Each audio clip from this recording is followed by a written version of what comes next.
Good morning, everybody. If you can hear us, please let us know in the comments if this is working for you. Let us know in the chats. So, Good morning. good morning, Elise.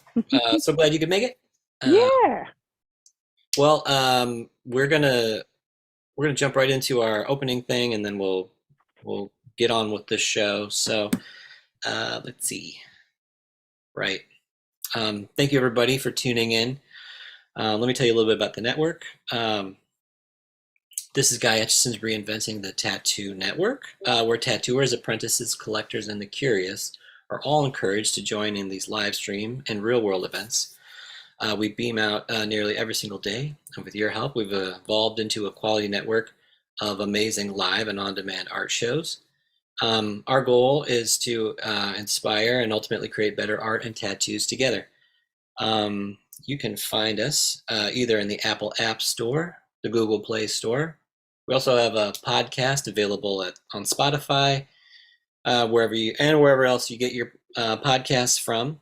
We also have a Roku channel and a Facebook page. So those are all places you can find us. But of course, the latest and greatest is always going to be available on reinventingthetattoo.com. So let me see if I can share my screen with you. I think I can. Thomas the Train. See? Let's see. There it is. You Reinventing got the it. Tattoo. Right. So Reinventing the Tattoo is Guy Atchison's educational platform, right? Reinventing the Tattoo was a book, and now it's a website, and you can still find all of the great educational resources here, including free resources. There's free courses here, and History of Electric Tattooing with Jay Brown. There's also the community, the Reinventing the Tattoo community. Very cool if you're an apprentice, or if you want to get involved with this community and just sort of get inspired again.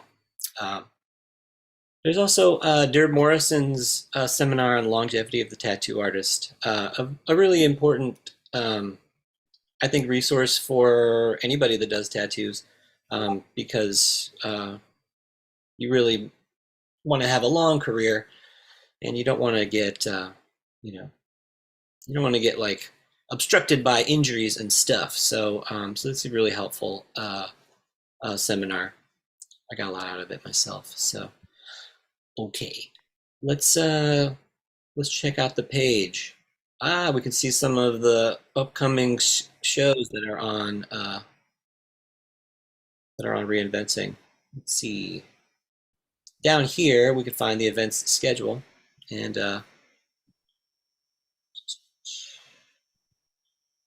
cool. And here, upcoming events. Sundays at 1 p.m. we have Skill Building Sundays hosted by Jason Leeser. That's followed at 9 a.m. Drawing for Tattooers hosted by James Wisdom. That's me. It's the show. You're on it right now. So thanks for coming. It's followed at 11 a.m. Eastern on Mondays, the Tattoo Weekly. At 5 p.m. Eastern on Mondays, we have Let's Talk About Feelings. At 9 p.m. Eastern on Mondays, we have the Reinventing the Tattoo subscribers exclusive drawing group. That's followed at 1 p.m. Eastern on Wednesdays with the Tattoo Now show, and then 6 p.m. Eastern on Thursdays, Tattoo Collecting 101 podcast. So check out those shows. If you come down here to this events schedule, at Reinventing, you can actually find ways to zoom in and join in on these programs, just like that. So let's take a moment, and we'd like to thank our sponsors. Let's begin with World Tattoo Events. I have something nice to say about them here. Yeah. WorldTattooEvents.com, largest, most comprehensive resource for tattoo events worldwide. Lots of updates as conventions are rescheduling like crazy. So you can always find out more about upcoming events, upcoming tattoo conventions and stuff at worldtattooevents.com. Tattoo Now. Tattoo Now is technology for tattooers, the leading edge in professional development management and digital tools for tattooers of all levels. Upgrades are competitive with any CRM mailing list software out there. So check out Tattoo Now, ask for Gabe. And of course, we would like to thank Guy Atchison for being the founder and inspiration behind Reinventing the Tattoo. You can learn more about Guy Atchison at guyatchison.com, where you can purchase paintings, prints, tattoo machines, and learn more about Guy himself and his story, his roots as a painter, and journey through the tattoo world. Right. And me. Tattooing Wisdom is my website, and I'm working on it all the time, updating stuff. You can like schedule an appointment to get tattooed. I try to blog about the show. Get to work on that. Also, I have recently developed a mailing list for drawing for tattooers. Right, so if you want to get reminded about the show, or get access to Zoom in, you can find that through the website. Let me know if you're interested, and I'll send you a couple reminders about this program. And then you can also find some my painting website through here too. Anyway, yeah, drawing for tattooers registration. Register and come check out the show. We'd love to have you. So I think that is that's enough. So thanks everybody for hanging out through that. We had a couple new people joining us. Hey, Amber, hey, Spirit. What's up? Somebody is echoing.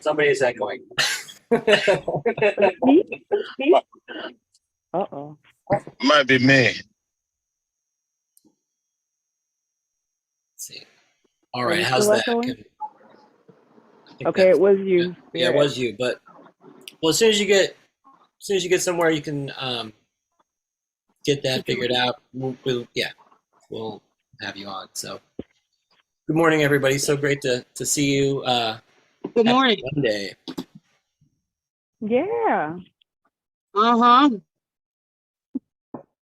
Awake bright and early. It is. And it's also, we were just talking a moment ago, it's Juneteenth. So happy Juneteenth, everybody. Yes, it is.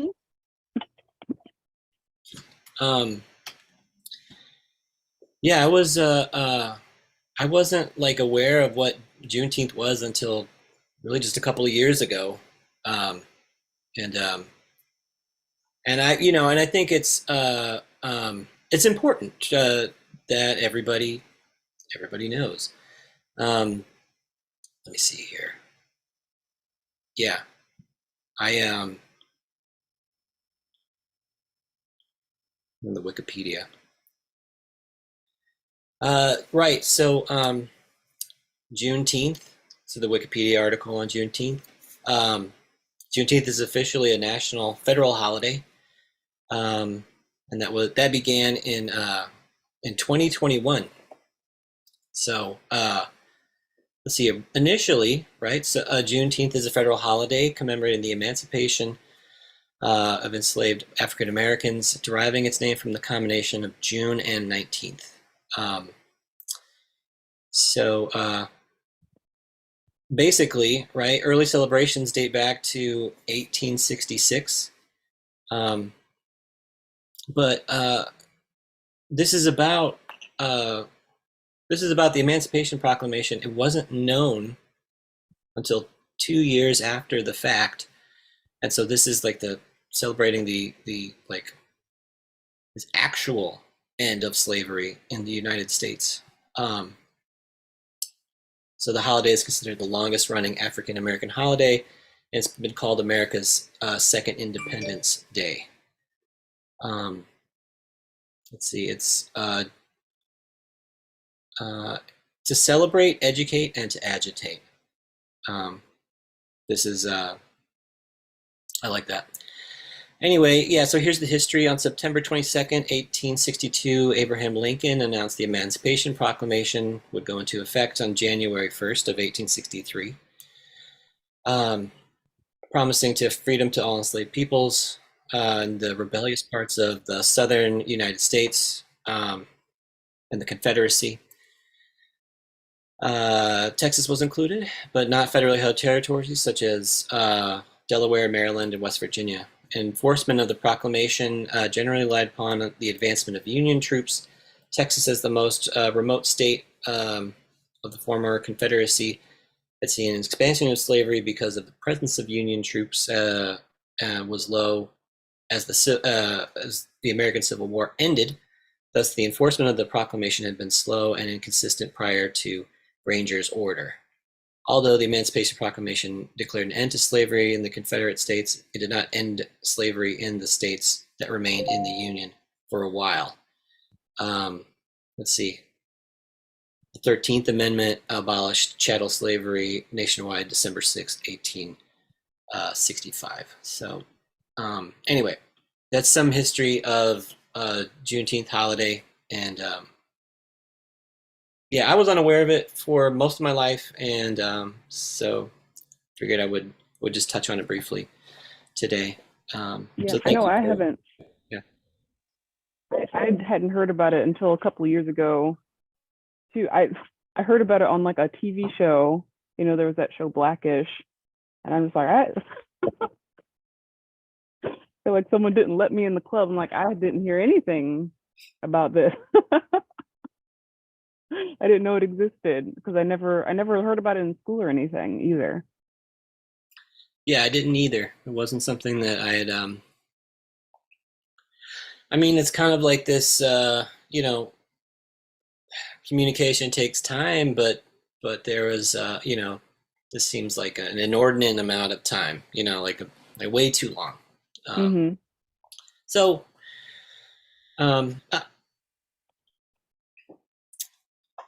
anyway, yeah, no, it's well, it's so important to become aware of stuff. You know what I mean? And like, and we're learning new things all the time. Um, and it's funny how history works.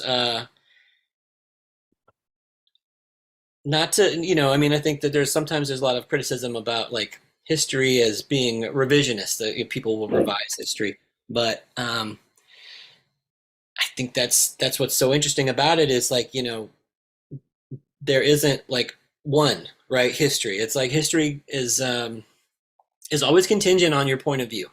Yeah. Which I don't mean as in a relativistic way, you know, because there are actual things that have happened, but there, but it Memory is always mostly depends about on who's telling perception. the history, right? Like Yeah. who's talking about it. That's really kind of like that probably has a big determination on like, you know, like the way Motive. history is told. Yeah. So anyway, yeah, no, it's so important to learn new things and to I don't know, just to think about like you know, to think about positive and negative relationships. That's what I want to talk about today. That's what I want to talk about today. That you know, you know, in a real sense, like not only like metaphorically, the relationship you know of dark and light is what brings about our ability to see anything at all. And so I think you know, for me, um, I'm so interested in visual culture and visual arts, um, and that's again so kind of like really uh, adding a lot of preference or to vision, to how we see things. So the only way we see things is through light, but of course, like absolute light is nothing, just like absolute darkness is nothing. Um, we need you know we need to have this contrast, this difference, in order to be able to perceive things, in order to be able to know um, the appearance. So, and I think, so again, kind of taking it towards, the art side of things, a lot of the, a lot of the orientation that I've been sort of taking for like thinking about these lessons or thinking about the themes of the show that we're doing. I do take it from the curriculum at Reinventing because I think I think that for me when I first started hanging out with Reinventing, um, when I first started hanging out, it was a long time ago. I don't think I really understood what I was looking at, but later on, I was able to appreciate the kind of the structure. And so, what's helped me, I think,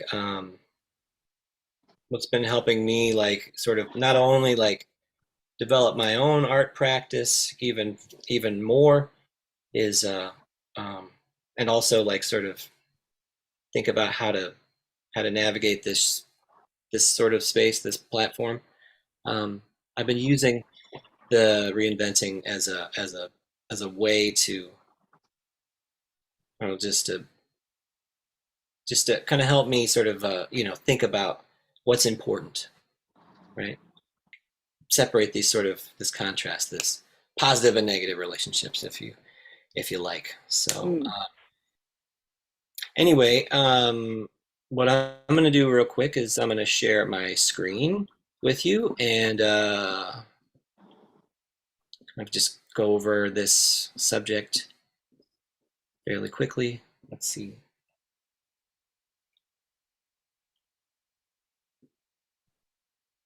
There Yeah, we go. cool. So I have some artwork here, and what I wanted to do was just talk about like this relationship to positive and negative. Um, let's see. We have this figure here. This is like it's called an écrochet. It's like it's like a flayed human body, so you can see all the muscles and you can sort of detect the bones and stuff underneath. Um, and so what we have is this negative. This is lighter, right? This light edge of the profile, No. right, against a darker background. So the positive. So this is negative. This is positive. That's just kind of that'd be the language, right, to sort of think about it. And so there's a dynamic relationship where we have turns from positive back here, right, to the negative in the background. It's sort of like the most contrast here in the front, right, the highest degree of contrast. So it's the brightest lights and stuff, the highlights, and the darkest, deepest darks here, like right along this Ella. edge. And so I think that attracts our eye. I think that I think that gives us the most gives us focus. the most focus. In Uh-oh. I have a question. Yes. Yes. Okay. How's my echo? Is it terrible? I'm not It sure. is when I say When I something. say Okay. something. So you just go ahead and talk. Go ahead and talk. Okay. So my question is, why is it hold on. So it's like the light source, the background does not reflect the light source. So the front of the face is well lit. And we would assume that light is coming from the right side of the picture. But that is where it's the most dark. And then on the left side of the head, you would assume, I guess, it's so weird, but it works. This is just looking at the picture. It would make me confused. And I guess what I'm trying to just say is that, like, it's not the way you see it is not the way you would think it because the way I would think it is the darkest part of the picture should be light, because that's where the light source seems to be, or seems to be coming from, the right side of the head, you know, because it's shining on that side, but it's the darkest. So this is just interesting. It's really interesting. And so it's helping me understand how to put backgrounds together and the necessity of backgrounds, and that you can, it almost doesn't matter. Like I don't know if my confusion makes sense. I think it makes perfect sense. The So I think also that, like you're saying, it doesn't matter. It really,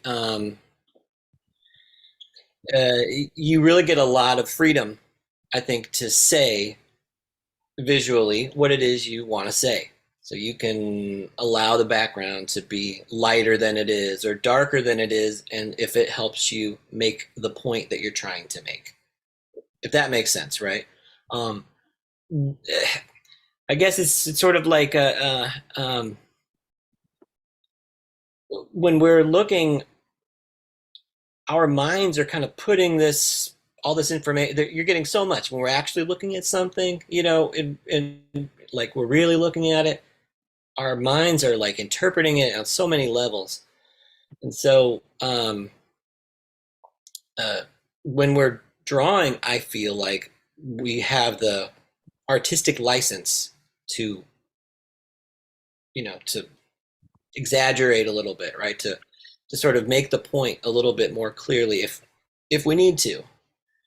And photography helps with this too. You know, if you're like looking at a photographic reference or something like that, you can sort of see this distinction, but you may even want to push it further, right? That might be a part of the, you know,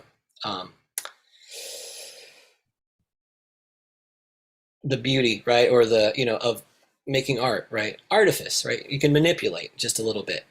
I hope that, you know, I hope that, you know, rings, you know, resonates with what you were saying, because that what you were saying made sense. What you were saying made sense. Yeah, no, it makes sense. Yeah, it makes 100. Yeah, because yeah, no, I mean, it makes so much sense, because it just took me a long time to understand the necessity of the background, and how important it is. And I just can't, yeah, I mean, this is, yeah, and just a simple fact that, like, you could just use it as a tool, you know, use it as a tool to, like, you know, to describe the form, and to push things forward and to move them back. And you know how you could just kind of do what you want to do. Yeah, no, I just find that is really fascinating. That you could do that. Okay, continue. No, thank you for, you know, like, you know, asking about it. I think, you know, that's sometimes talking about it, like, you know, somebody asks a question and it's like, I didn't even think about it that way before. You know, like sometimes thinking, you know, thinking through questions is, you know, helps us understand it even better. But hey, Jason's here. Morning, Jason. Morning. Good morning, Morning, Jason. everyone. I'm just making breakfast. Don't mind me. So great to have you. Yeah. I also have another example here. This a little tattoo. Let's check it out. So I'm gonna take down all of the color, because I think color can somewhat like obfuscate the, you know, the positive negative relationship sometimes. You know what I mean? It can be even tougher to sort of discern. So again, what I'm trying to say here is that we have, you know, this darker edge of the body, right, against a lighter background, right? So, you know, the edge of the body here. This would be the, the positive, right? It's slightly more negative on the background. Again, a sort of dynamic relationship where here it's like, a lighter edge here, negative and positive, right? Background gets darker than the actual, that edge of the head. So, again, I think paying close attention to like what's darkest, what's lightest, I think can really be an effective way to not only describe like, let's say forms and figures and stuff. It can add a lot of drama, right? I think that, there's some drama. There's some narrative, maybe not narrative, but certainly like you can tell a story about the light. You know what I mean? These conventions have been used in art for a long time. And so, I'm trying to like sort of marry these two things together, drawing and also in our tattooing that we would do. So, anyways, let's see. This was pretty much what I wanted to talk about, was to show these examples and to talk about, talk about positive and negative relationships, which is really tonal value. That's essentially what it is. But yeah. Negative relationships, like when I was with my ex.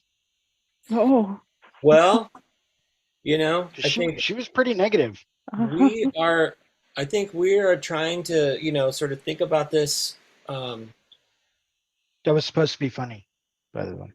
It is not funny. It is like certainly, there's a metaphor, I think that's like at work here, right? And I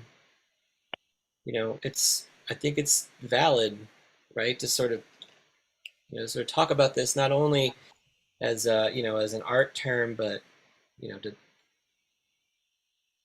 I guess to think about it in terms of the, like you're saying, it's like it is, it's great to be able to laugh at the, to turn the tragedy into comedy, right? I guess I heard that somewhere, right? That like the definition of comedy is tragedy plus time, right? Like,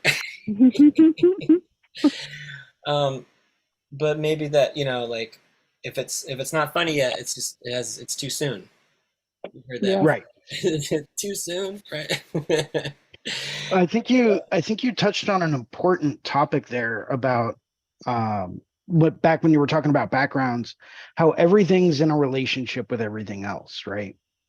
Your foreground is nothing without your background. Your brights aren't anything without your darks, and how there's that balance between, your your background and your foreground. And so everything is related in a way. I think that is important. And it's also that if you change the background, like if you change the background on the écorché piece to like be completely lighter in the back, that completely changes the mood of the piece. Absolutely.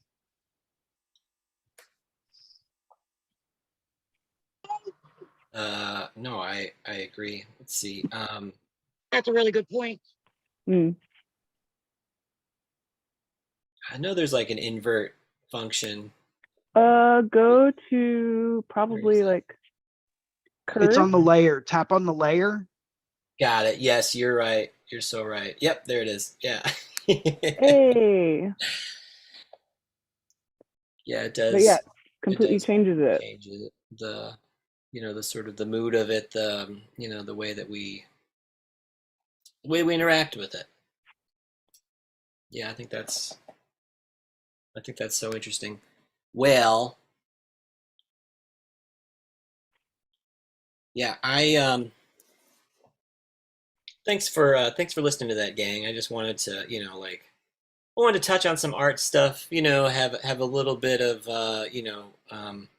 exploration, some of these concepts. But now is the point in the show where I think we can open up the floor and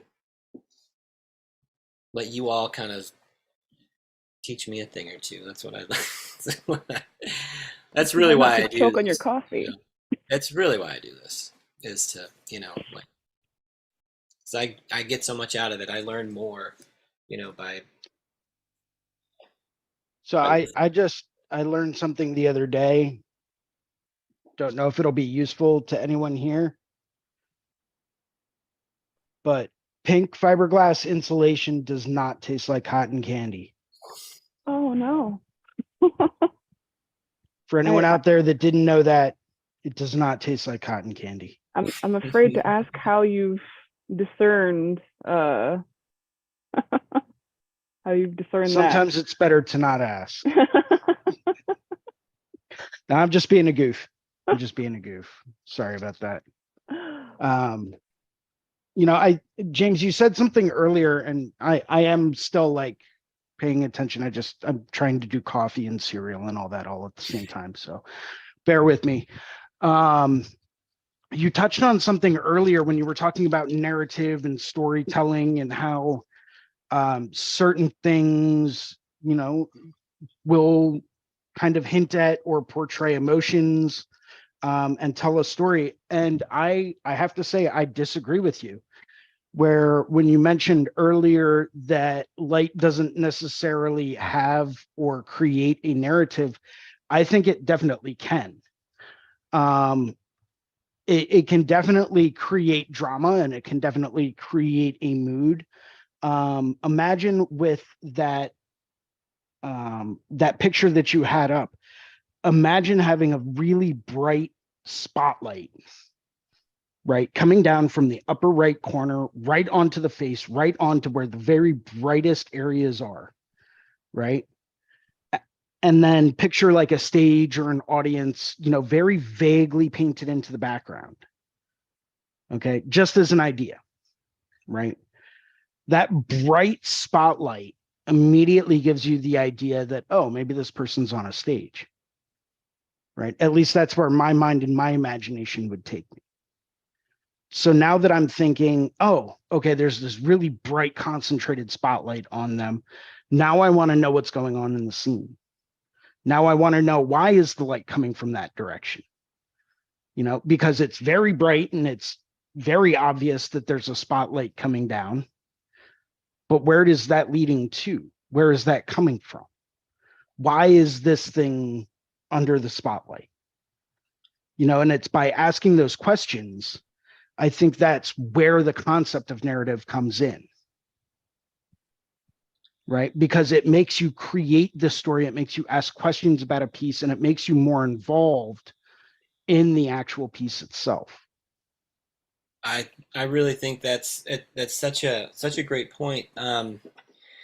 So this is something that I'm like fascinated by, this topic and this concept. The only way or the only thing that I would sort of, you know, uh, just add distinction is just in this idea that, like, narrative is language, right? It's like stories, or written stuff. But images are about space in some way, right?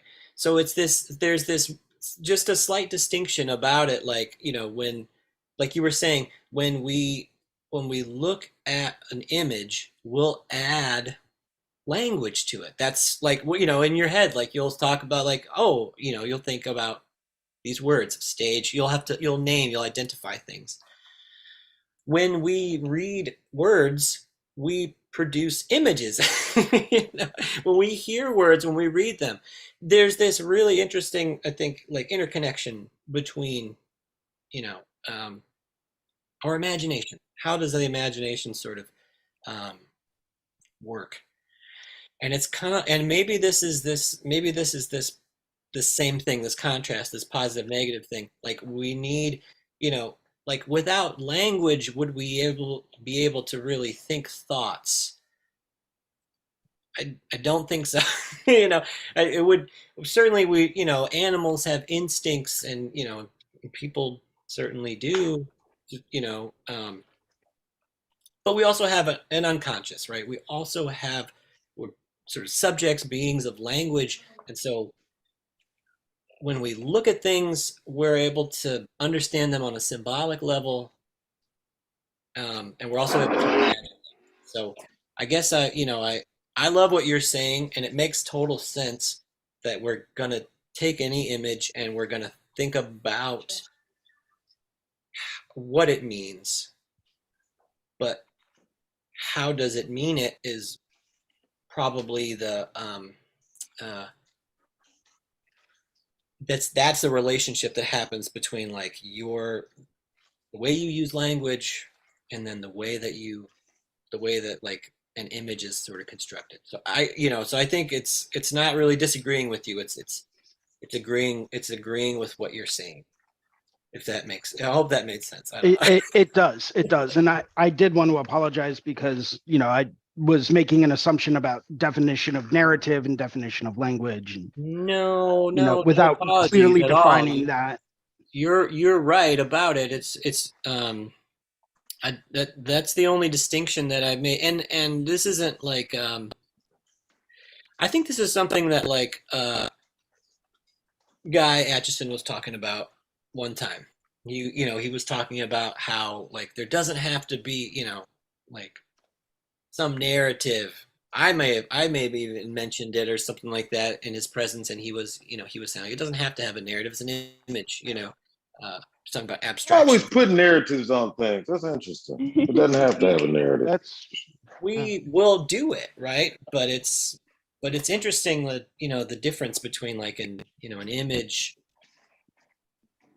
and language. There, you know, we can use visual language, and like language can produce imagery, but they are, there is a difference.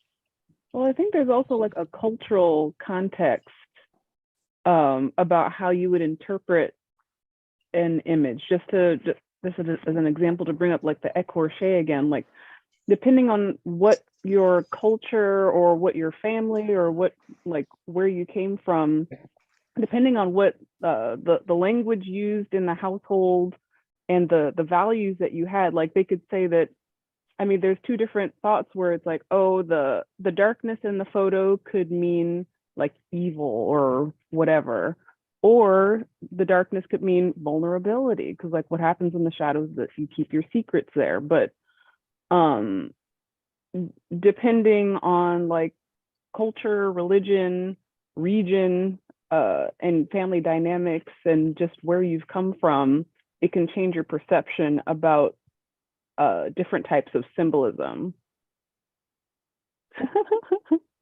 Thank you. bravo. Bravo. Agreed totally. Very, very, very well stated. I would like to come back and say, just playing devil's advocate here, if we're looking at imagery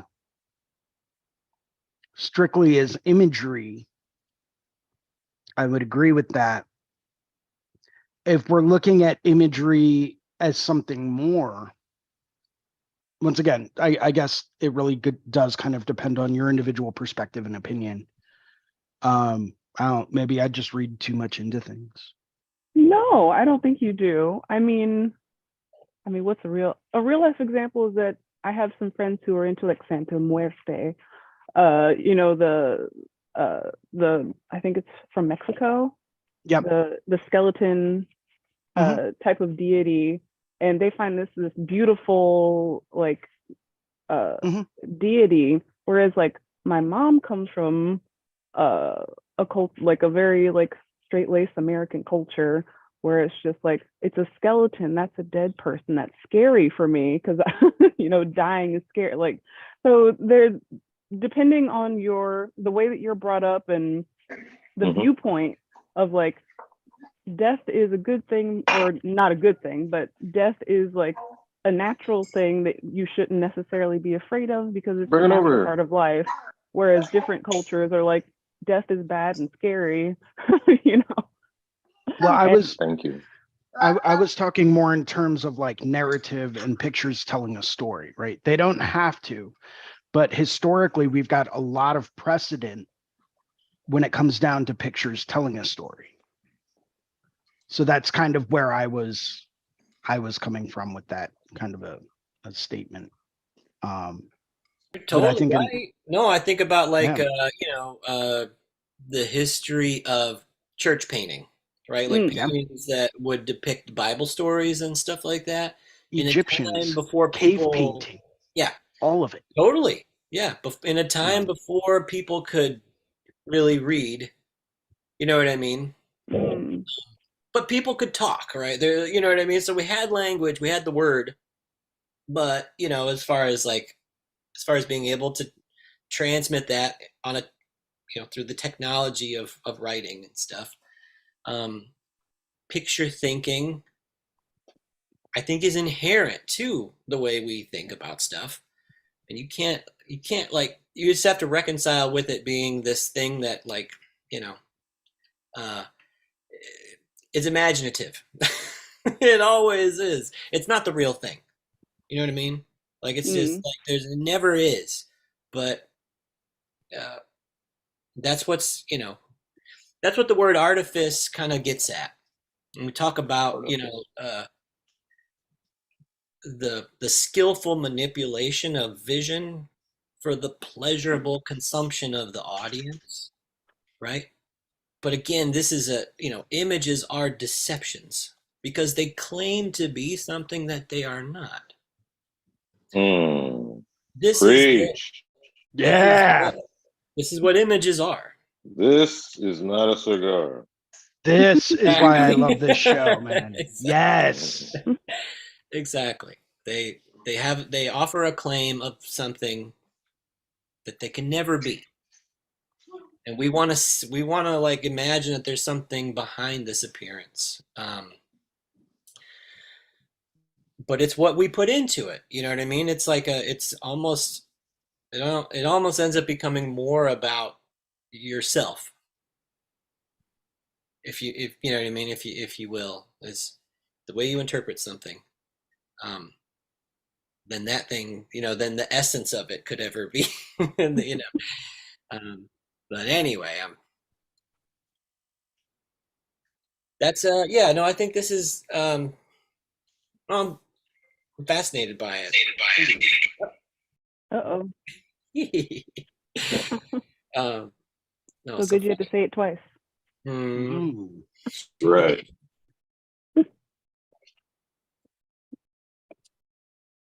I also think that there's a point where you can, I mean, there's always a point where you can read into something more and more. Like if someone drew an apple just because an apple was in front of them and they wanted to draw, if you put that on a wall with a little plaque and you tell people you need to analyze this photo, you can read into 5 million things.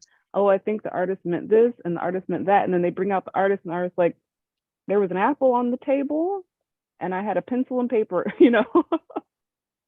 So I at that believe you're point you have to. referencing is that the Jackson Pollock interview that you're referencing? I've never seen it, but Oh, um, uh-oh. oh, the look of explanation on his face and confusion was priceless. Interview. Um, so back when Jackson Pollock was pretty big, he was putting on a very large gallery showing, and there was an art critic there trying to explain one of the pieces that he created, which was basically just like white canvas with black paint on it, and he moved all the paint around, but there's like a little splash of color in the corner. I think it's red, if I'm correct. Mm. And this artist is going on and he's saying, or the critic is going on and he's saying, I think this is a self-portrait of Jackson Pollock. I think he, this world up here, this moving mass is the world as we know it, is life, and it's moving in all kinds of different random kind of ways without any real structure. And then here over here in this corner is Jackson himself with the little splash of color, right? And I think this is kind of a self-portrait representing him in comparison to the rest of the world. Right. And they pulled Jackson Pollock over and they asked him about it. And they said, you know, what is there a representation of this tiny little color splash in the corner? And he was shocked. He was like, oh, that must have come across when I was painting that one. Completely accidental, right? Yeah. So you can see what you want to see in things, Mm-hmm. you know. But I mean, don't get me wrong. I think being an art critic is like, I'm not going to get into it. Get into it. You don't want me to get into Get that. into it. This is one of those things like Cy Twombly. Okay, you don't want me to go there. Get into So it. I'm trying to save the show here. I think art critics are right all the time. I have to go. I'm going to completely strike everything of note that you said previously based on that one statement.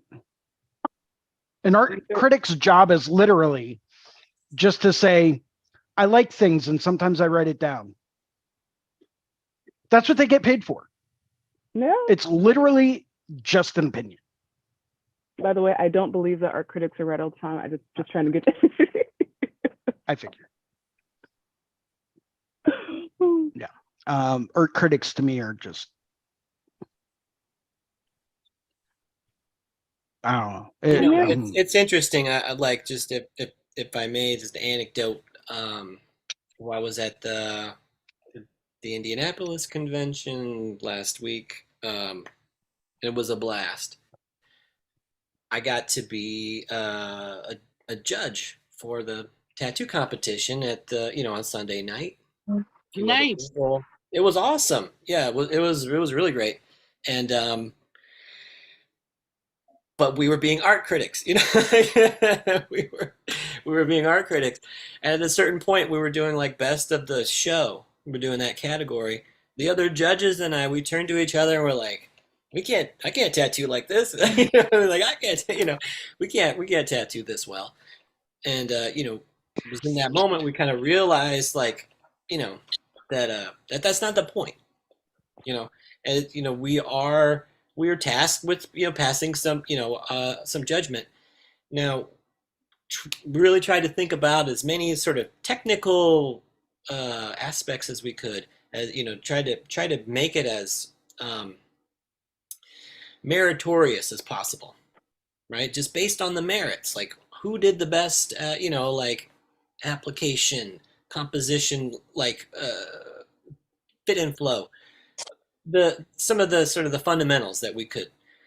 At a certain point, the level was so high, it really was about like personal opinion and taste, our own personal tastes. And then, since there was a few of us, hopefully it was more equitable that way, because, it wasn't just one person's, sort of take on it. But yeah, no, there's a lot of different criticisms, a lot of different ways that criticism can come into play. And what's funny about, what I think, this Jackson Pollock example, the artist can have all the intention in the world. Maybe he didn't intend for that red splash, whatever, didn't intend it. But once we put our stuff out there, what you intended is almost inconsequential. It can be. I mean, it does matter, but it might be of less consequence, and it might be all of the subsequent readings, all those critics. If enough critics said, like, no, it is a portrait of you in the corner, blah blah blah, then it is that. And I think because again, like we're all interpreting these images. It is that insofar as it's like it's a claim about what it potentially could be, but there is no right answer. You know what I mean? There just isn't like a final say on the matter. And so that's the mystery and the sort of the interesting bit about it that I think. But I love this example that you brought up, Jason. I think I think it's so interesting, you know, because it's sort of like, the artist says like, oh, I didn't mean that. You're wrong. Well, no, fuck you. It's the artist, you know, the artist can go GFY because it's like, like once you put it out there, it's not you have very little to do with it. Um, it's up to everybody else. It's up to its perception, I think.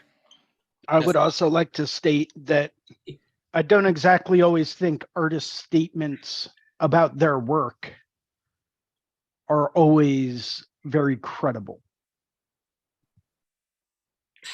No, Mm. no. But they're an important frame. They're a frame that help you frame the work. And I think again, you can help to direct the reception. All the intention that you want to have intention as an artist and stuff. So I think, I'm trying to say like it doesn't matter, but it does. You have to hold both of these contradictory things in, at the same time. And your artist statement like can be total bullshit, right? Or it can be very, like authentic, from the heart. You can really, depending on how you write it, you could use a lot of art speak that people, that not everybody gets, and then it doesn't, it may not be as effective. There may be ways that are effective. It depends on your audience. That's important too. But yeah, no, I guess when I'm sort of confronted with an artist statement that's like opaque or, like it's hard to understand it, it makes me want to dig in, and try to figure out what they're saying. Do they know what they're talking about? Do they not? That sort of a thing. But it can be a real turnoff. I do think that's true.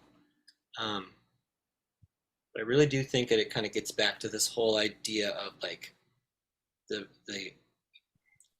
this very interconnected relationship, this positive and negative relationship of image and language, Mm. right? That language and images they become symbolic in our imagination. We're able to give them some kind of meaning because one thing refers to another, so on and so forth forever. But because there isn't one thing that ends it, right? It does, you can always explore it further. Doesn't mean that it's like never ending, but it just continues. The process continues, I suppose. I don't know. I guess interesting. Very Mm. interesting. What a Amber, how are you doing today? We haven't heard from you. Sorry, I'm pulling double duty. I'm also babysitting, so it's chaos here. I'm just glad you came. You know what I mean? I don't mean to put That's you on why the I've been spot. on mute most of the time because they're just chasing each other, having a great time, but it's very loud. Keeps you young. You two better not be in Papa's room. I'm sending good vibes, Amber. Yeah. Thank you. I need it. Three kids under 6 is a lot. Oh, wow.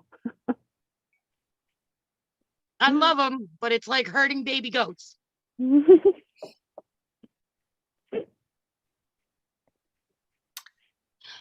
Other than that, I just been keeping my nose down to the skins and practicing at the shop.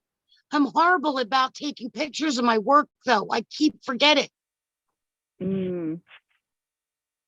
Join the club, Amber. One thing I always found is create a routine. Create a checklist on like a little post-it note, put it on your station. So like you're going through, you finish your tattoo, great. here's my breakdown procedure once the tattoo's finished. Go through, give them aftercare instructions, explain the aftercare and all that stuff, tell them what to stay away from, get the tattoo bandaged in an appropriate manner, etc., etc.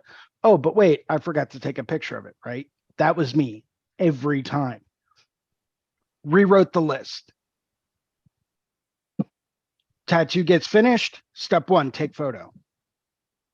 Step 2, go through, provide aftercare, explain aftercare. Step 3, make sure everything's nice and bandaged. Make sure everything's set, and ready to go for that person to leave the studio. Step 5, go up to the counter, get paid. Step 6, shake their hand, as they go away. Completely rewrote the list, prioritizing taking that photo as soon as the picture was done. Yeah, Right. it's a good idea. And if you write it down, you're going to remember it. And if you write it down and you have it on your list, and your list is right there and it's right in front of you on a bright pink sticky note, which is what I write all of my important memos on, by the way. Number one, it stands out like a sore thumb. So it's like, oh yeah, picture. So just a little something I started to do that really helped. That's a really good idea. I appreciate that. Language, right? Language. It's so it's how we think about stuff. You know what I mean? I think that's so true. And thanks, Jason. I really do. Um, I relate to that. I'm a lot more efficient when I write those simple things down. They seem so simple, but it's a fundamental thing, right? You write it down. You're gonna get you're gonna get better results. I really do think so. So I'm on board with that. I think it's take that minute, make yourself a little note. I think that's it's a really it's a really effective practice. And so anyway, yeah, no, I think that's a great piece of advice. Um, well, um, this has been just a really enjoyable conversation. It's gone unexpected places. It That's for usually does. sure. Sorry. Yeah. Sorry. Um, but I think it's, again, to recap, um,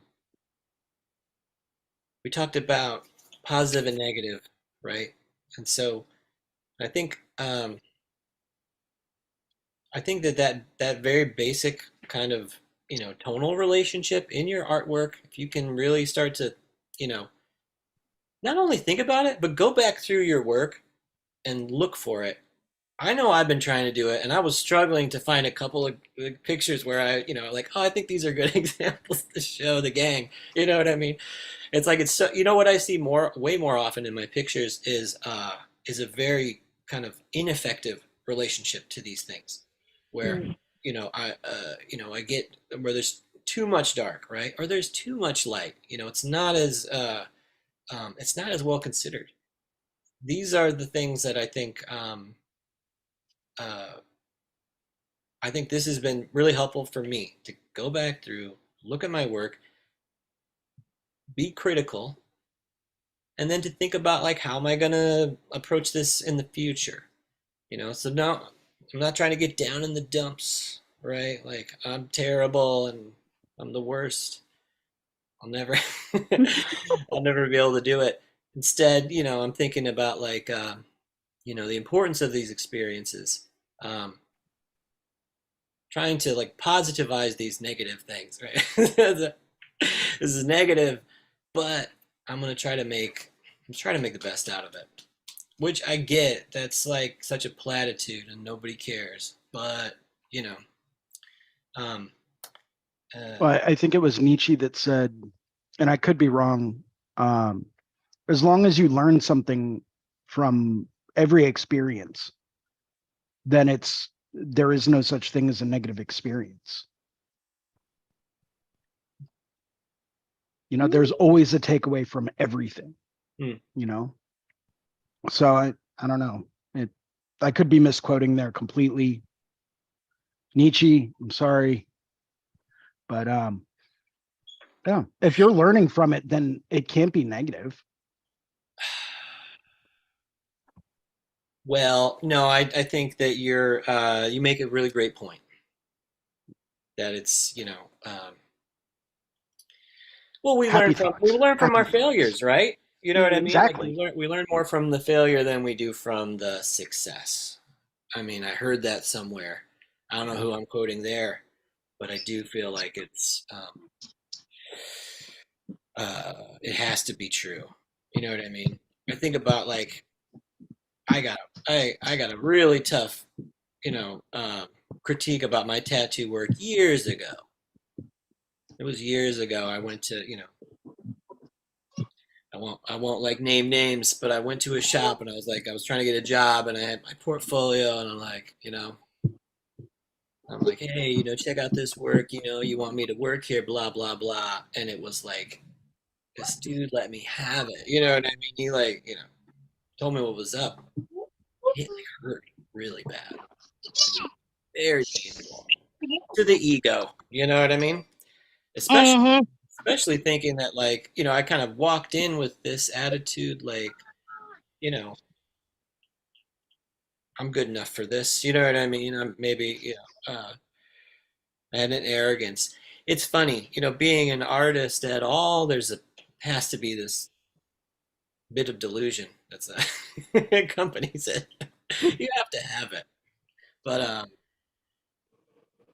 again, that gets tempered by you know, by experience, right? Like, Sometimes a lesson's like a smack in the face. Yes. It doesn't feel Or good at the time, but in the end, did it make you better? Let me open it. Sometimes yes, sometimes no. But well, I think that that for a while it was so hard to get over that, yeah, it didn't make it was negative for a long mm-hmm. time until it wasn't, until I was able to kind of like just reconcile with it and use it as something that was I was able to make something positive out of. Um,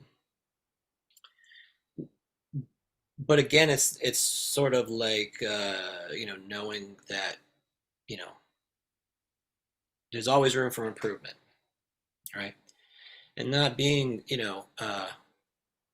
trying to strike that balance between being like confident without the arrogance. It's a weird one. You know what I mean? I won't lie. It doesn't always seem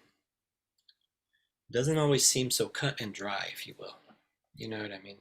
There's a relationship there, and I um, I know I've struggled with it, but again, you kind of I'm not gonna say I uh, achieved so much. That's not the point. Or that I've been so degraded in my life. But I do think about those really tough critiques the most. You know what I mean? They are the Mm. things that end up becoming uh, so pivotal and so um, informative. They just Yeah. inform everything. So speaking of tough critiques, we need to have another drunk critique. somebody, I miss them. They were so much fun. I know. They're hysterical.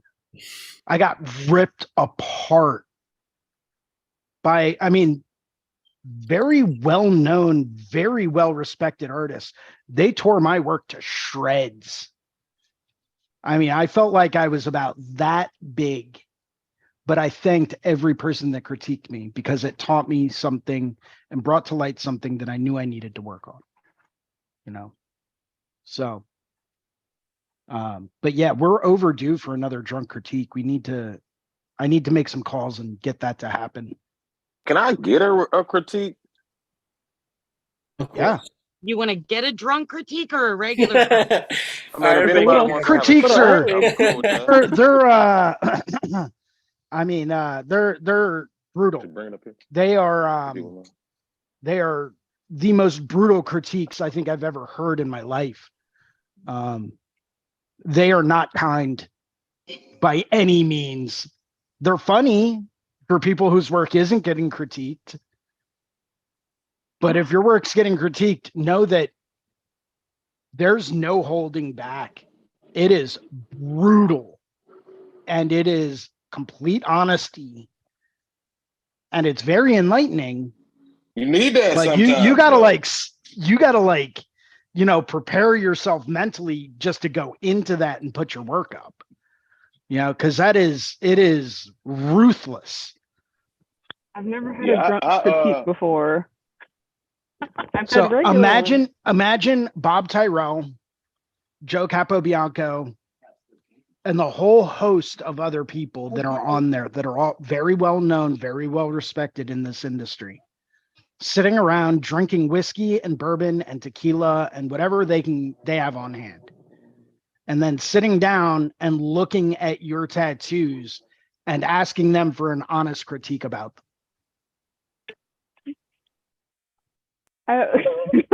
It's pretty, like, when Joe gets on there, game over. Game think over. it's bad enough. I mean, I had a mentor specifically. I'm very close to them, but Let me have the paper. there were definitely some critiques where, like, by the end of it, it's like, yeah, thank you so much for every single thought that you thought about that. And it's like you have to leave the room for a little bit because it's just like I got my ass ripped open.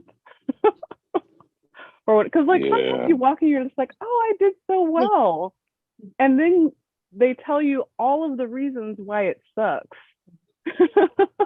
Mhm. And you're like, well, if I thought that I did well and it sucked that bad, what happens when I think that I do bad and then someone looks at it? Critiques are Yeah. tough. Yeah, I remember there was this one go thing ahead. called FUCK, your critique. I'm around children. Mm. And I posted this picture there and I just knew I did a great job on it. I was like, am I in the right industry? But no, I just took all of that information and one of the things that came out of it is that I joined drawing for tattooers. You know what I mean? And even that has just really taken my work into a great direction. So it's really necessary. Yeah. Did you say you wanted to show something, Spirit? Oh yeah, if I may, let me see if I can share some content here. Let's see. You know what? I will send it to your inbox on Okay. Instagram.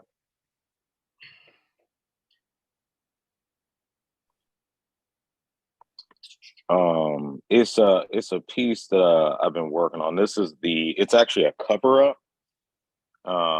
And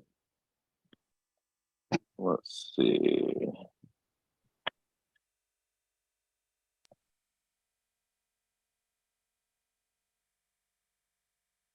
So one of them is a video so that you can kind of get that, and then the other one's a picture.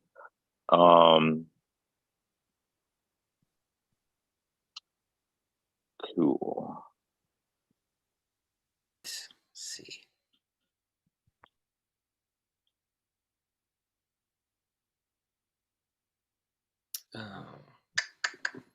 Let's see. Give me 1 second here. Mhm.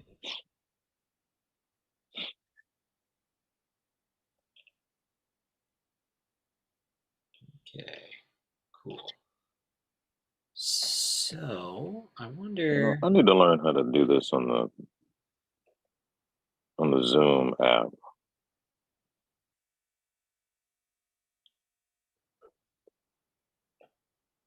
Let me see if I can share this with you all.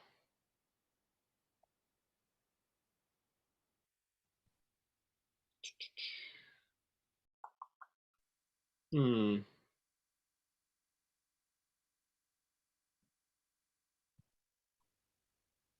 Sorry for the dead air, everybody. Well, I So what can. I could just try to explain. So basically, Sure. so it's a phoenix tattoo, and she wanted it. She wanted to use that to cover up a live, laugh, love tattoo. And she wanted color, and so what I did was I actually went over the original tattoo. The first I did the line work first, and then I put a layer of opaque grays down in order to cover the live, laugh. Um, and Yeah, it's a jet like a traditional Japanese style piece uh, that she likes it. I feel as though you know how it goes. Um, but I would just like maybe some other artists to take a look at it and see areas of improvement. For sure. Please be brutal. Let's see. 1 second. I think I can. I think I can share. I can share the images, I believe. Okay. Let me see. Yes. So I'll be able to share the images, but for some reason, I'm just not able to get the video. So here, let me share these with everybody. Okay, almost there. Almost got it. Yes. Okay. And this share. Okay. Now, so I know. Let's see. Let me just scroll through. Would you rather us look at one or the other? This one is a little bit closer. Yeah, let's try that one. That one, okay. And Jason is Jason's specialty, I would say, is this, is sort of a traditional, like an American take on traditional, like, Japanese and Asian style. So I'd love Oh, to sweet. love to hear Jason's Oh, this is feedback great. on that. Okay. All right. So another thing I would mention is yeah, it's the colors are a lot more muted than they were in my drawing. Of course, if I'm using colored pencil and paper, it's just going to be the brightest thing in the world. Um, but this, and another thing is I'm kind of not, I would like to say I'm kind of not really finished, but this is all the client could handle. You know what I'm saying? This is the third session. To them, they were like, I just want this to be done. You know what I mean? And so I'm kind of dealing with that as well. But yeah, so those are the issues that I'm having with it. And then there's this last thing. I'm kind of critiquing my own artwork here, but there's this last thing. I have a like I've been doing it ever since. Like, okay, so a good example. All right, you see the beak? Yeah, so you see the feathers behind the beak? You see how the colors don't exactly touch? Like it doesn't exactly go up into the line, and you can see the same thing. So I do that a lot. You can kind of see that same effect throughout the design if you look closely. I think that is my subconsciously trying to create edges. Um, but,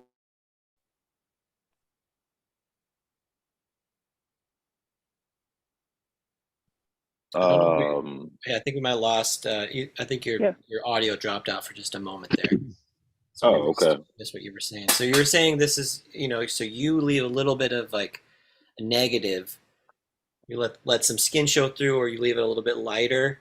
And this is you were saying is your Yes. subconscious way to create an edge. And then, was there anything else that you were saying? Yeah, that's about it. Yeah, that's Oh, about it. Hmm. And I think that it's kind of wrong, but kind of right. I think that concept needs to go further, but I just don't know necessarily how to fix it.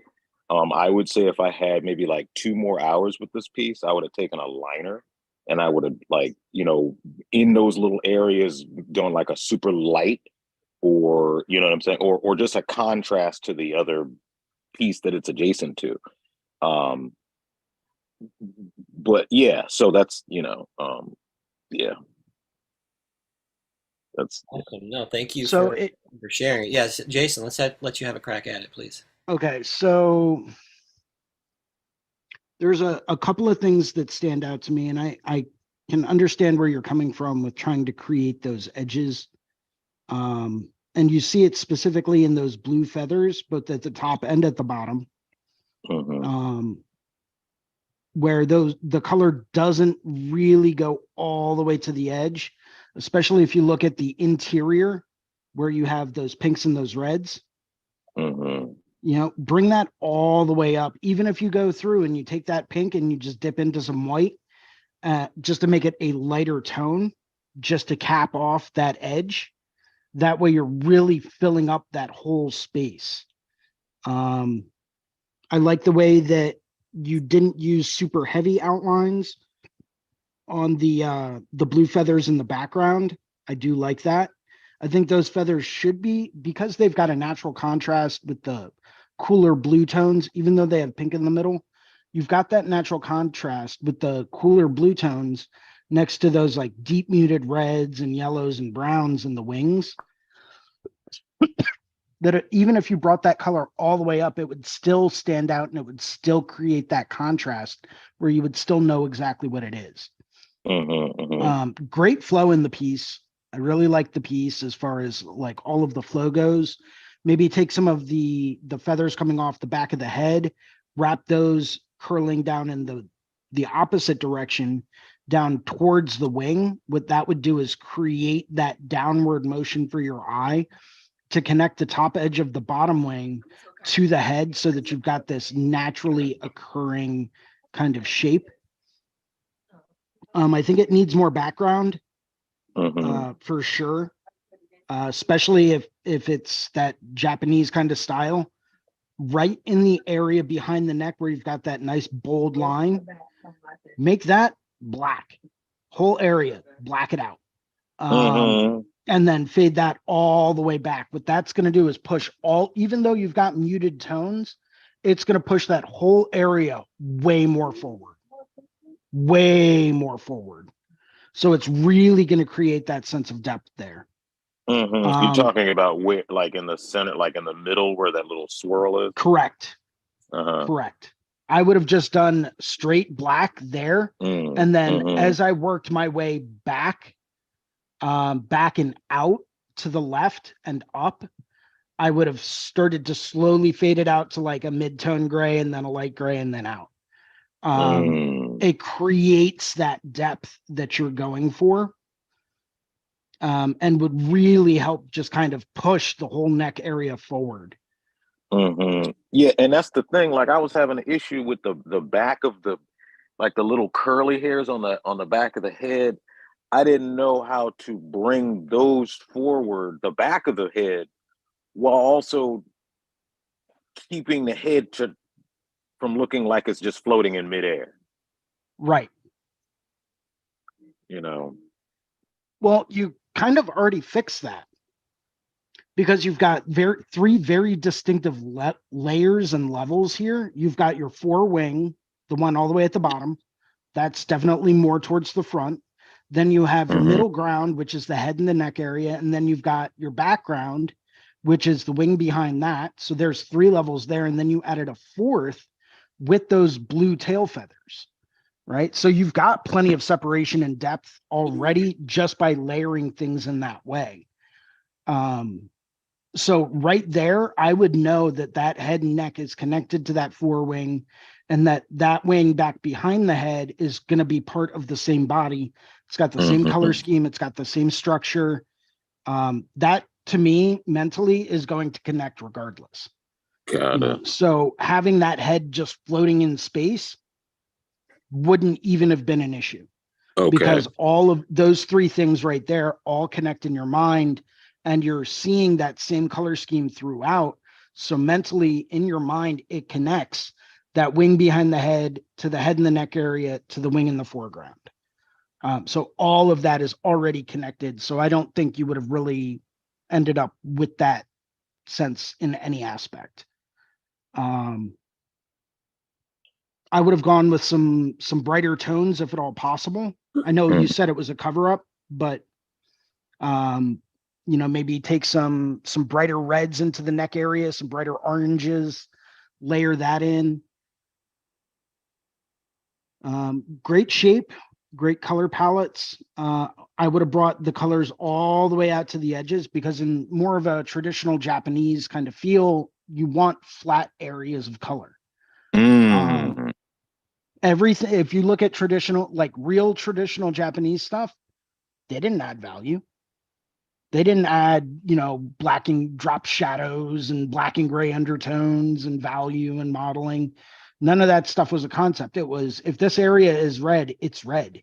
If this area is green, it's green. And it's just a flat green. If you're going for more of like a neo-trad Japanese kind of style, that's when you start to get into a lot of these other, you know, color gradients and contrasting and complementing colors that have all these subtleties to them. That's when you really start to get into things like that. I would definitely add some brighter tones though, because by having all of these muted, washed out kind of drab tones, to me, it kind of takes a little bit away from the piece and makes it a little bit more confusing, especially with that bottom wing.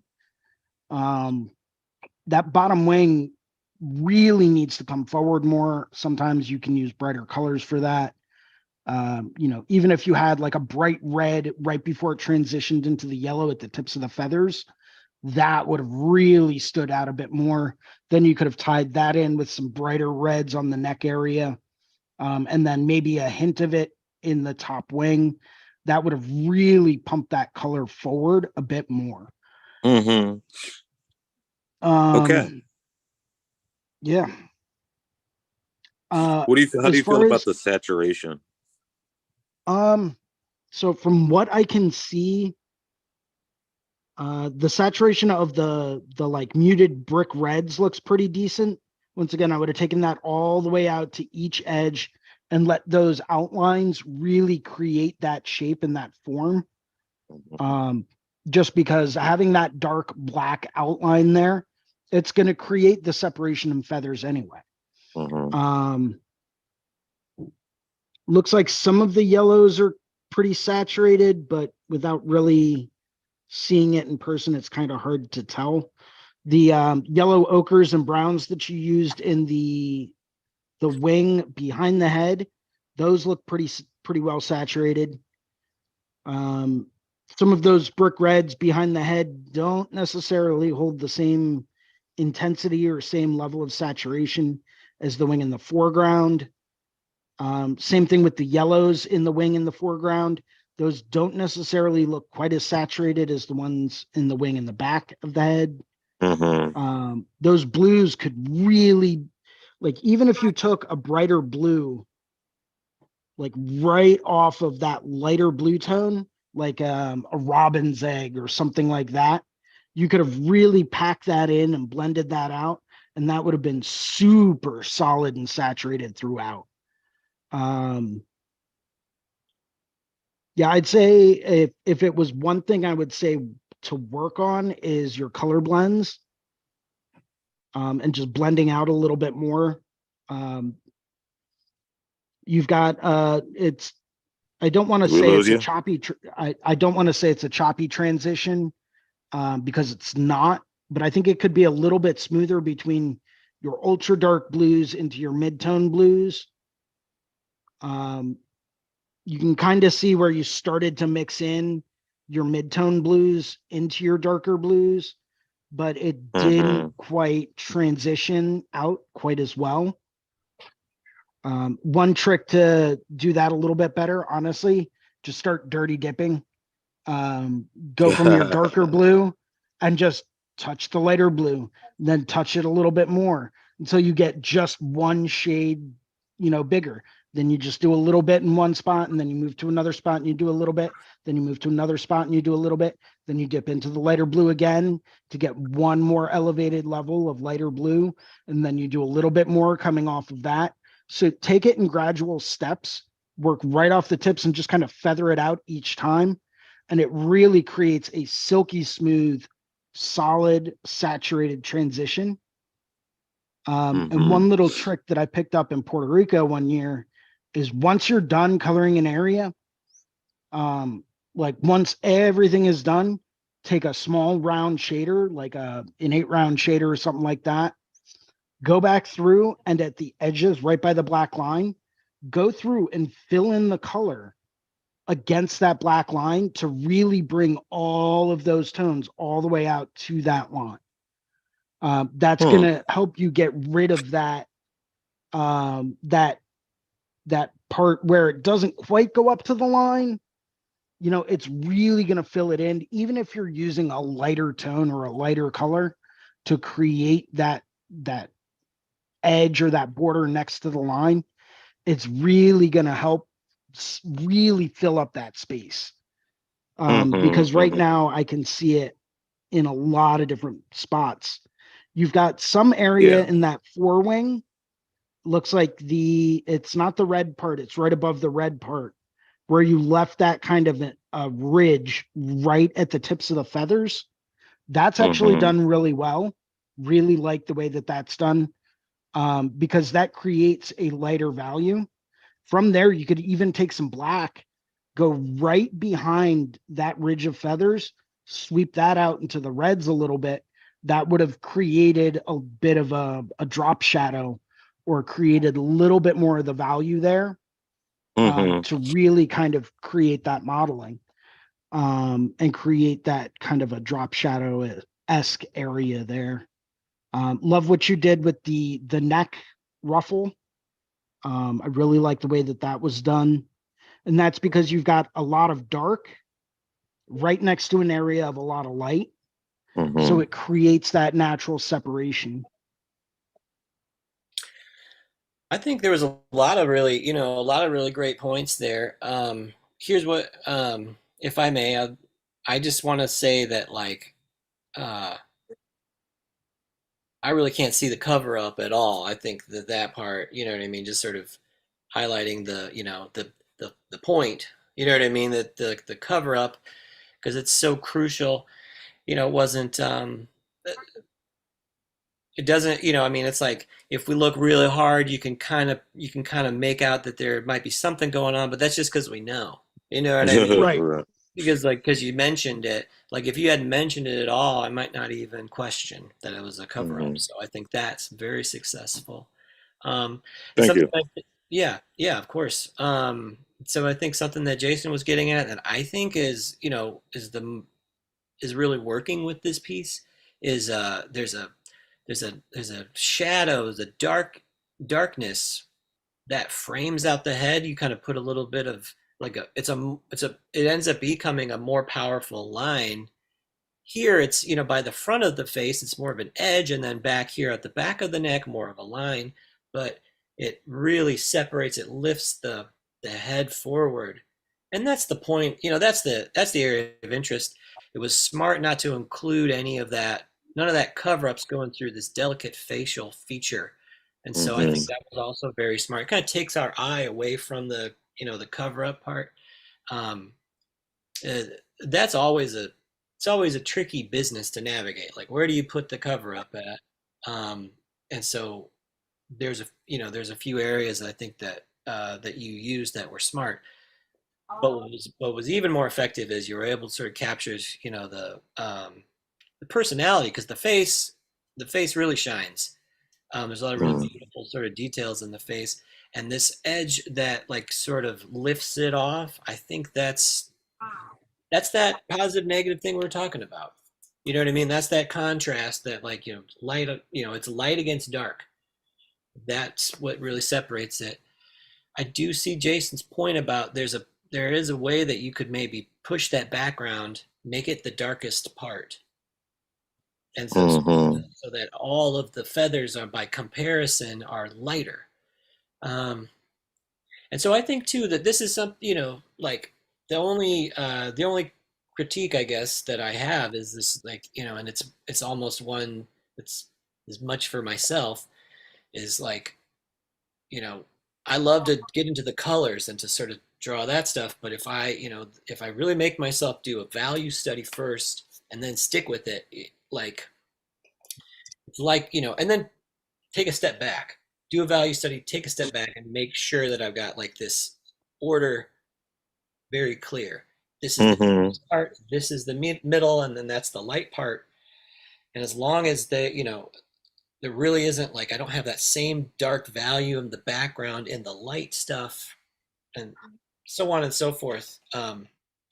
Or if or if there is any sort of like, like, so for instance, like the if all the background was very dark and then the pupil in the eye, you let that be the same level, that same dark, but it's that little point.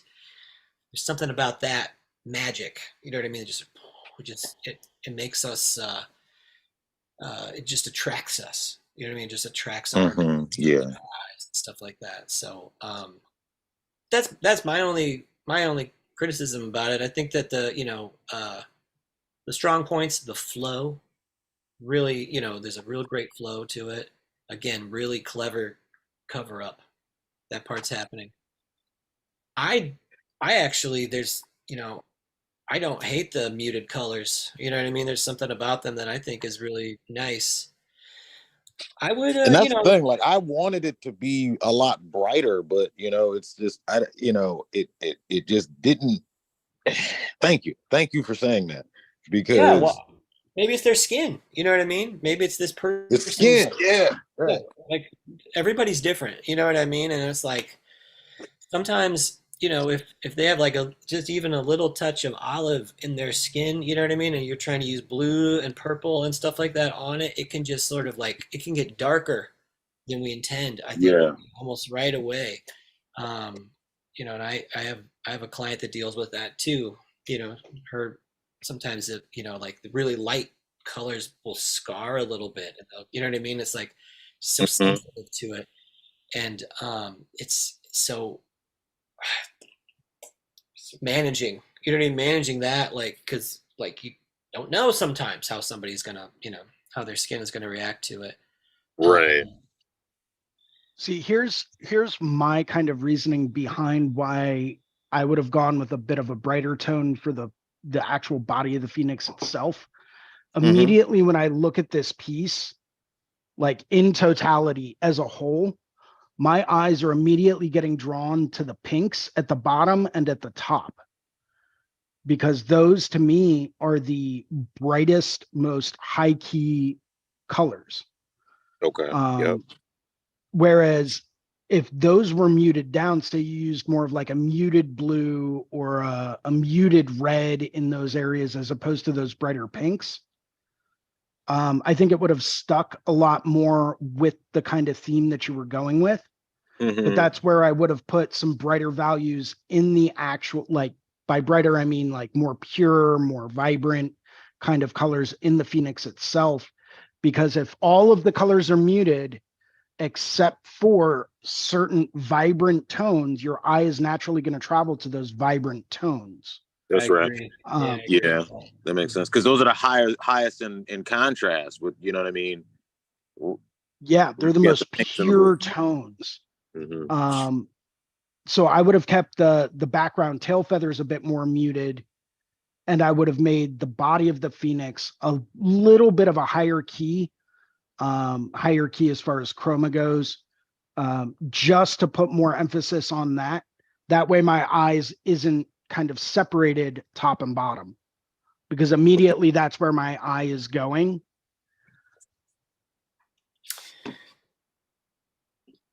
Yeah, Yeah, that no, makes That's sense. my there's a, perspective. yeah, no, I think that's a very that's like astute. That's a good observation. And I think, if as we're designing, you know what I mean, think about that.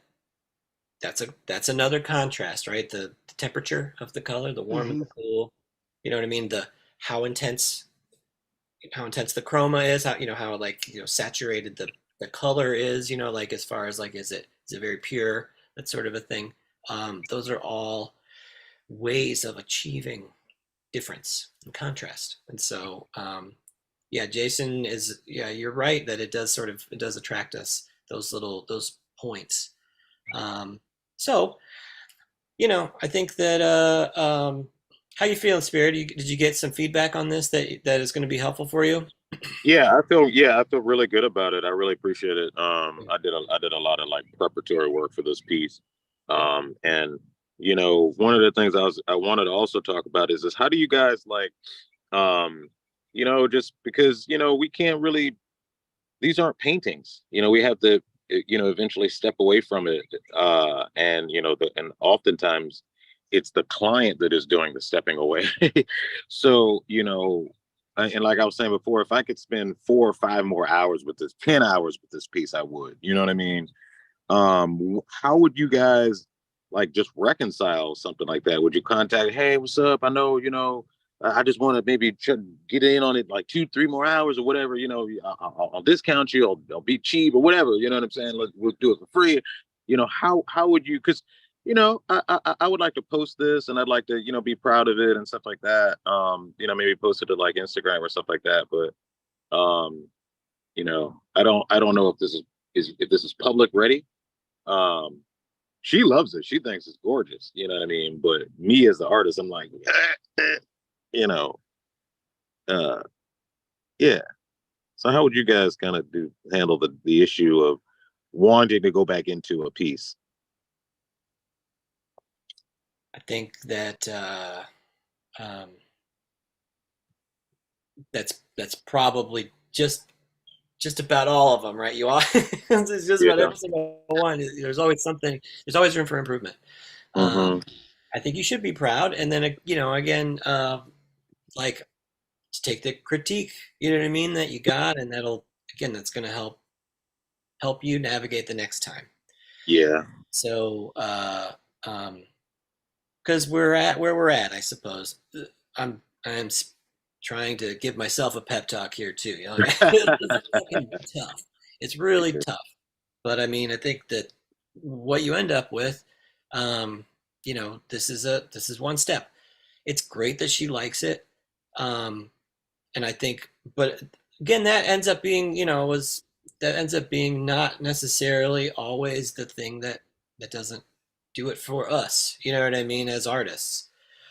So, you know, um, Guy Aitchison actually talks about this quite a bit. You know what I mean? He'll be doing a piece, and like, and he says that it'll be like, um, it'll look done for the customer, right? But if I can have them come back for one more saturation pass, it's going to be so much more.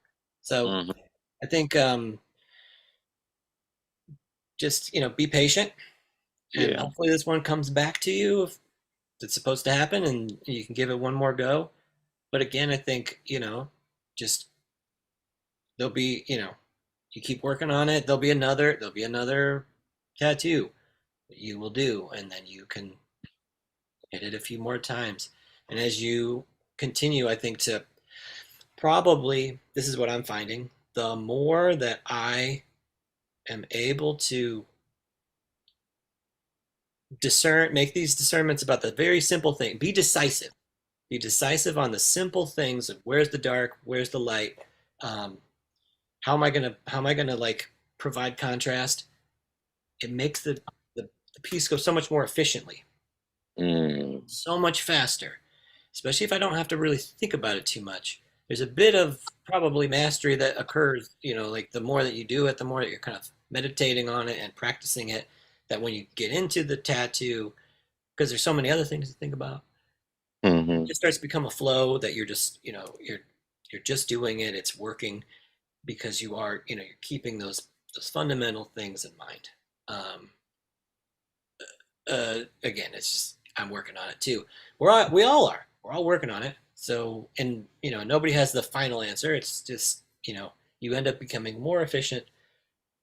The If you take out some of these guesswork, and so that's gonna be a way probably that like when you get to the third session and it's even better, that might be the point where a fourth session would actually even happen. Does that make Mm, sense? yeah, because with this piece, this was one of the first pieces where I I drew it and I completed it and was able to show the client, and they were like, "Oh, so that's how it's gonna look when we're finished." You know what I'm saying? Yeah. And the client was just so delighted to see that. And so, just that, I mean, yes, I mean, I agree with you. You know what I mean? It's because of the simple fact that I was able to get to this point means that I can see a horizon. You know what I mean? As opposed to being at the damn, you know, at the beach or whatever. Right. Well, you know, a cover up can easily turn into another cover up project. It's like, Yeah, that's you right. know, we've all done it. You know what I mean? We've all done it. It's one of those things where, you know, it's like you you have to have experience, you have to be clever, and then you know, and stars do have to align for sometimes for things to work out right. Um but yeah, I think, you know, having some preparation is vital, you know, but again, there's got to be room for you to explore, experiment, and then probably like you know, like I was saying, like if they look at it and they feel like it's done, you know what I mean? But Mm. like, but you've, you know, but they know you could go further with it, and you know what I mean. That might get them just excited to do it. You know what I mean? I think Oh, that's the thing. Like, it it just takes it probably just takes time. That's all I can imagine. It just takes. mm. Jason, what about you? How do you deal with this particularly? Talk to your client. Find out why they're reluctant to come in for another session. Was it the pain? You know, do they just not want to experience that again? You know, is it financial? Is it time constraints? You know, but without knowing that and without knowing their reason why they don't want to come back in, it's kind of hard to really give you any kind of an answer on that. You know, That's a if it's good, financial, actually. discount it. If it's a time constraint thing, it's like, cool, when works for you? Mm-hmm. When would you have time for this? If that means I got to come in on my day off, that means I'll come in on my day off. You know, if it's a fact that they don't want to go through the pain, well, that's a little bit of a different story. Numbing cream. Well, exactly. You know, figure out a way around that. You know, but you won't know any of that until you talk to your client and find Mm. out what it is that's making them hesitant about coming back in. She honestly, I did ask her kind of with her. I think she just wants to get started on the next piece. We're doing an Egyptian theme piece, so probably what I'll do is when I'm working on these other pieces, I'll just be like, "Let me do this one. Let me just." Yeah, say, you know what? Come in. We'll work on the Phoenix for an hour or two, and just get that set up. And then, you know, we'll just take a little bit of time and just work on one little area there. Then we'll work on the Egyptian piece for, you know, another 3-4 hours, whatever. Oh, that's a great idea.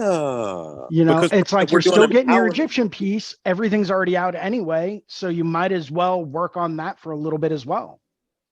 Yeah, because it's like because we're doing an hourly rate, so it's not even a matter of chance. You know what I'm saying? This is just the time. You know what I mean? Like, cool. So Exactly. just like you said, I like that. Yeah. Oh, that's it right there for this one anyway. So practical. Yeah, Well, that is it. this really has been, you know, like I really enjoyed everything today, and I'm so grateful for everything that everybody contributed. Spirit, thank you for putting up some work for Crit. That was, you know, I think this is really productive because I think you because people do watch this show, people do listen to it and stuff, and there's this is the jelly, right? This is the good stuff. This is the stuff that people really, you know, as a community, we all need this because this elevates us. You're truly, Yeah. so I'm, you know, I'm grateful for that. Um, Jason, thank you so much for coming on today, dude. It was like So thank it's you. always a pleasure when you come and you know, like it's always fun, like you know, a little bit of back and forth. It's awesome. Yeah, even if I don't get to make it in to these shows as often as I want to, I still always do the replays and listen to them. And I always get a heart lot your out of shows too, these. dude. I'm always So like, come on and give you a thumbs up, give you some Hey, hearts. So yeah, facts. Hey I Jason, when is your appreciate that. Jesse, when is that show you're putting on? That has yet to be determined. I'm still trying to work out a venue. I've been talking to different art galleries in Philadelphia about, you know, uh, what it would take, how long they're booked out, and stuff like that. I think what I might end up doing is just doing like a pop-up art show. I mean, if it comes to fruition, it wouldn't be until next summer anyway. Just because I want to make sure that every artist has ample amount of time to go through, create a piece. I have ample enough time to mail out all the surfaces for all the artists, and all that stuff. But that's finding a decent venue that's willing to let me hang up artwork, that's willing to provide a space during the time period which I would want to host it. That's what's turning out to be a much bigger problem than I originally thought. And that's mostly just because of the location I'm looking at. There's a couple of really nice areas in Old City, Philadelphia, which is very artistic. It's right around a whole bunch of other art galleries. They do something called First Friday every month where all of the art galleries open their doors. People can walk in and out of each art gallery and kind of see things for free.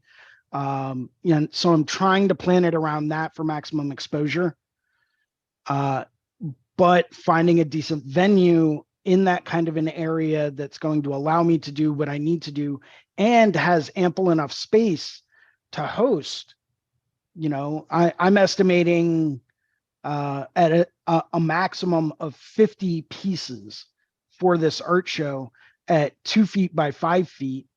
That's a lot of space if you want to space it out right and do things right as far as visual, like visual organization. Things need to be spaced out a certain amount. That's going to take up more room. So if each piece vertically is 2 feet wide, even if you were to space it out by a half a foot, right, by 6 inches apart, which is not ideal for that size work. Now you're looking at, for every two pieces that I exhibit, I need 5 feet wide of available wall space.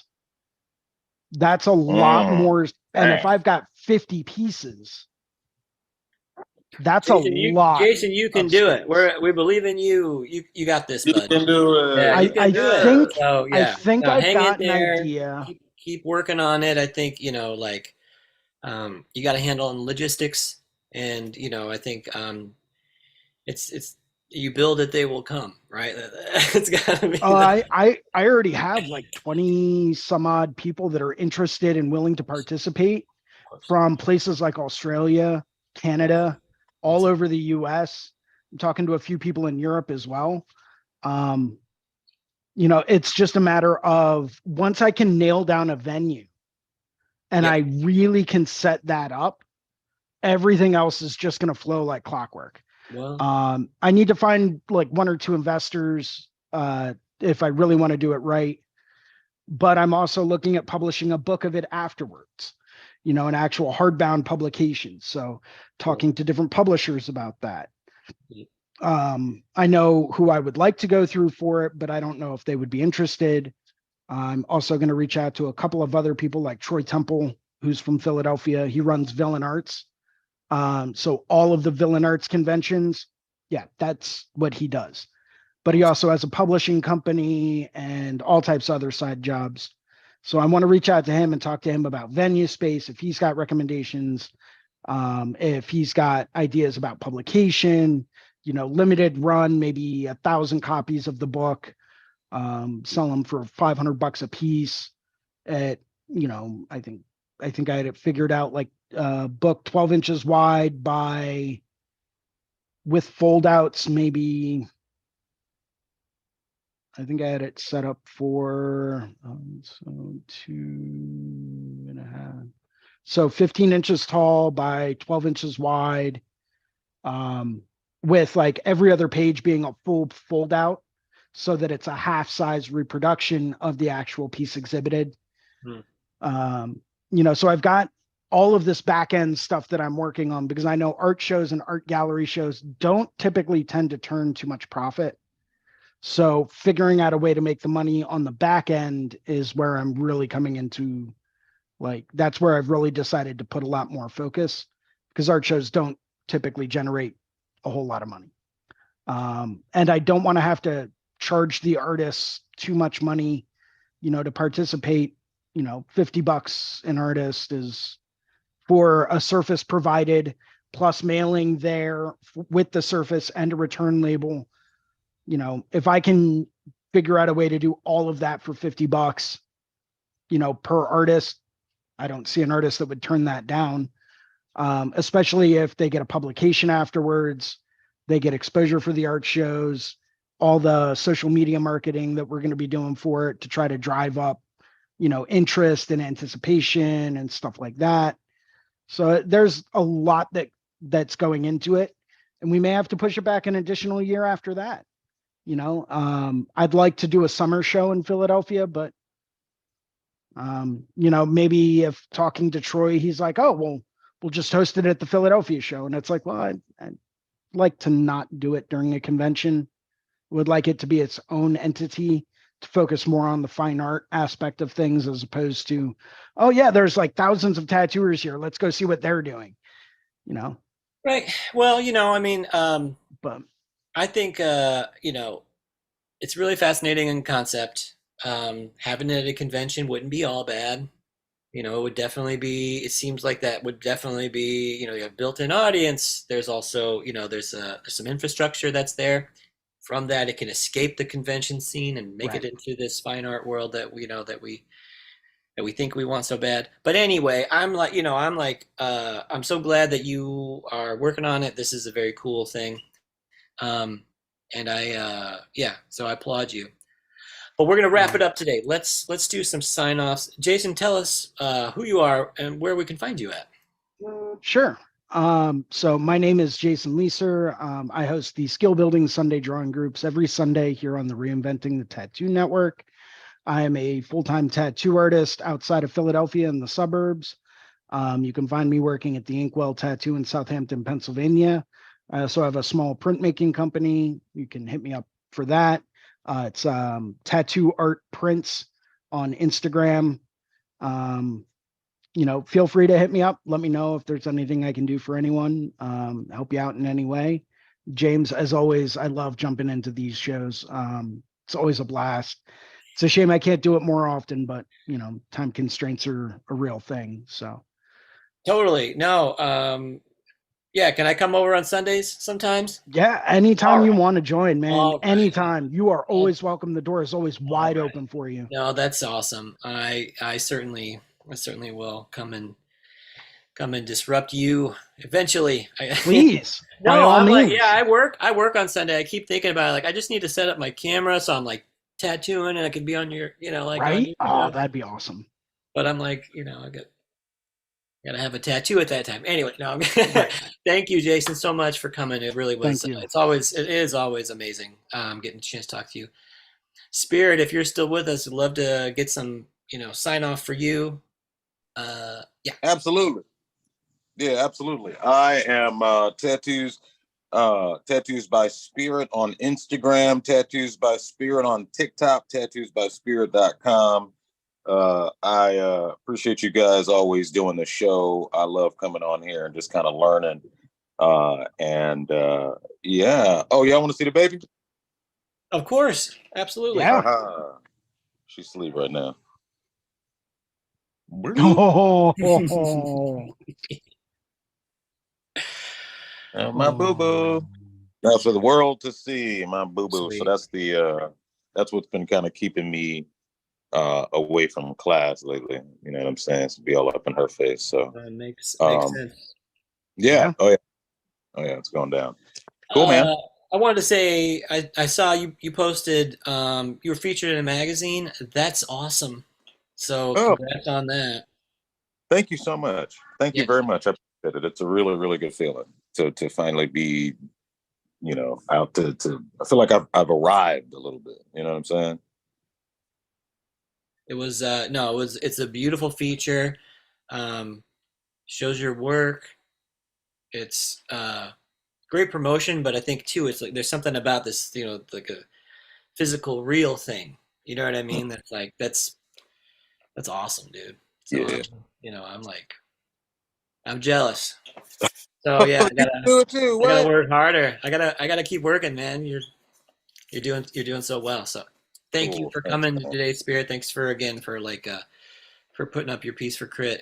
It was a beautiful piece of artwork and also very effective cover up tattoo. So keep it up. And yeah, thank you again for coming. Uh, Will do. thanks to Amber and thanks to Elise for coming. They had to jump off a little early. But hopefully we'll see you all next time, and hopefully we'll see you again next time. If you would like to hit like and subscribe, we appreciate it. Helps the algorithm. Want to thank Guy Atchison one more time for putting on this network.